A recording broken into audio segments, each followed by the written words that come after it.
রাদিয়াল্লাহু তাআলা আনহু قال আব্দুল্লাহ ইবনে মাসউদ রাদিয়াল্লাহু তাআলা থেকে বর্ণিত, তিনি বলছেন قال رجل, একজন ব্যক্তি এসে আল্লাহর নবীকে বললেন, ইয়া রাসূলুল্লাহ, হে আল্লাহর নবী মুহাম্মদ সাল্লাল্লাহু আলাইহি ওয়াসাল্লাম, আইয়ু যানবি আকবারু ইনদাল্লাহ, আইয়ু যানবি আকবারু ইনদাল্লাহ, আল্লাহর নবী, পৃথিবীতে সবথেকে বড় পাপ কোনটি?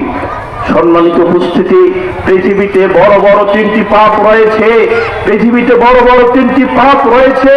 আব্দুল্লাহ ইবনে মাসউদ রাদিয়াল্লাহু তাআলা তিনি বলছেন, আমি রাসূলুল্লাহ ক্বালা রাজুলুন ইয়া রাসূলুল্লাহ, একজন লোক রাসূলুল্লাহ সাল্লাল্লাহু আলাইহি ওয়াসাল্লামের নিকটে আসলেন, এসে বললেন, আল্লাহর নবী, আইয়ু যানবি আকবারু ইনদাল্লাহ, আল্লাহর নিকটে সবথেকে বড় পাপ কোনটি? আল্লাহর নবী মুহাম্মদ সাল্লাল্লাহু আলাইহি ওয়াসাল্লাম আসমানের নিচে জমিনের উপরে আল্লাহর নিকটে সবথেকে বড় পাপ কোনটি? আল্লাহর নবী মুহাম্মদ সাল্লাল্লাহু আলাইহি ওয়াসাল্লাম বললেন, আনতাদু লিল্লাহি নিদ্দান ওয়া হুয়া খালাকাকা, তুমি জেনে রাখো যে আল্লাহ তোমাকে সৃষ্টি করেছে, যে আল্লাহ তোমাকে সৃষ্টি করেছে, যে আল্লাহ তোমাকে সৃষ্টি করেছে তার সাথে শরীক করা, তার সাথে অংশীদারিত্ব স্থাপন করা। ব্যক্তিটি আবার বললেন, সুম্মা আইয়ুন ইয়া রাসূলুল্লাহ, আল্লাহর নবী, এরপর কোন পাপটি? আল্লাহর নবী সাল্লাল্লাহু আলাইহি ওয়াসাল্লাম বলছেন, আন তাকতুলা ওয়ালাদাকা মাখাফাতান ইয়াতাআমা মাআকা, তোমার সন্তান তোমার সাথে বসে খাদ্য গ্রহণ করবে, এজন্য গলা টিপে তাকে হত্যা করা। পৃথিবীতে বড় পাপ হচ্ছে তিনটা। আব্দুল্লাহ ইবনে মাসউদ রাদিয়াল্লাহু তাআলা বলছেন, তিনি বলছেন, একজন ব্যক্তি আল্লাহর নবীর নিকটে আসলেন, এসে বলছেন, আল্লাহর নবী, পৃথিবীতে সব থেকে বড় পাপ কোনটি? আল্লাহর নবী বলছেন, যে আল্লাহ তোমাকে সৃষ্টি করেছে তার সাথে শিরক করা। ব্যক্তি আবার বললেন, এরপর কোন পাপটি আল্লাহর নবী? ব্যক্তি তখন বললেন, আনতাকতুলা ওয়ালাদাকা মাখাফাতান আইয়াতআমা মাআকা, তোমার সন্তান তোমার সাথে বসে খাদ্য গ্রহণ করবে, এজন্য তাকে হত্যা করা। এজন্য তাকে কি করা? হত্যা করা। হাদিসের সরল অনুবাদ হচ্ছে যে খাদ্যাভাবের জন্য সন্তান নেওয়া বন্ধ করে দেওয়া। এই দেশের অগণিত নারী পুরুষ এক ছেলে এক মেয়েকে নিয়ে তার যৌবন কাল কাটিয়ে দিয়েছে। এদেশের অগণিত নারী পুরুষ আমি এক ছেলে এক মেয়ে নিয়ে তার যৌবন কালকে কাটিয়ে দিয়েছে। কি হিসাব দিবেন? হিসাব দেওয়ার জন্য আপনি সদা সর্বদা প্রস্তুত থাকেন। আল্লাহর নবী সাল্লাল্লাহু আলাইহি ওয়াসাল্লাম বলছেন, পৃথিবীতে বড় পাপ হচ্ছে তিনটা। এক, আল্লাহর সাথে শিরক করা।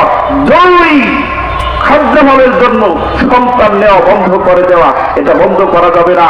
আমাদের এই ক্লিনিকের যে রুলস বা নিয়ম হচ্ছে, দুটি সন্তানের বেশি নয়, একটি হলে ভালো হয়। আমরা ইতিপূর্বে অগণিত বার বলেছি, এই রুলসকে, এই নিয়মকে ঝাড়ুপিটা করতে হবে। যারা এই নিয়ম প্রণয়ন করেছে এদেরকেও ধরে ঝাড়ুপিটা করতে হবে। এই নিয়ম সরাসরি কোরআন এবং সহিহ সুন্নাহর বিপরীত। অথচ আল্লাহর নবী মুহাম্মদ সাল্লাল্লাহু আলাইহি ওয়াসাল্লাম বলছেন, তুমি ওই মেয়েকে বিয়ে করো, তুমি ওই মেয়েকে বিয়ে করো, তুমি ওই মেয়েকে বিয়ে করো যে মেয়ে অধিক সন্তান দেয়, যে মেয়ে অধিক সন্তান গর্ভে ধারণ করে, তুমি ওই মেয়েকে বিয়ে করো। বলুন, এই রুলস, এই নিয়ম হাদিসের বিপরীত হলো কিনা? সুতরাং এই রুলসকে, এই নিয়মকে দুটি সন্তানের বেশি নয়, একটি হলে ভালো হয়। যারা এই রুলস প্রণয়ন করেছে, লিপিবদ্ধ করেছে, এদেরকে ধরে ঝাড়ুপিটা করতে হবে। নিয়মকেও ঝাড়ুপিটা করতে হবে, একেও ঝাড়ুপিটা করতে হবে। এই নিয়ম আমরা মানি না। সম্মানিত উপস্থিতি, ব্যক্তি বললেন, সুম্মা আইয়ুন ইয়া রাসূলুল্লাহ, আল্লাহর নবী, এরপর কোন পাপটি? আল্লাহর নবী মুহাম্মদ সাল্লাল্লাহু আলাইহি ওয়াসাল্লাম বলছেন, আনতুজানিয়া হালিলাতা যারিকা, তোমার প্রতিবেশীর স্ত্রীর সাথে কুকর্মে লিপ্ত হওয়া। যুবক, অন্যের স্ত্রীর দিকে তোমার চোখ যায় কেন? তুমি প্রেমালাপ করো কেন?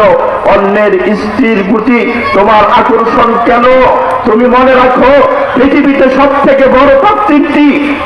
এক, আল্লাহর সাথে শিরক করা। দুই, খাদ্যাভাবের জন্য সন্তান নেওয়া বন্ধ করে দেওয়া। তিন, প্রতিবেশীর স্ত্রীর সাথে কুকর্মে লিপ্ত হওয়া।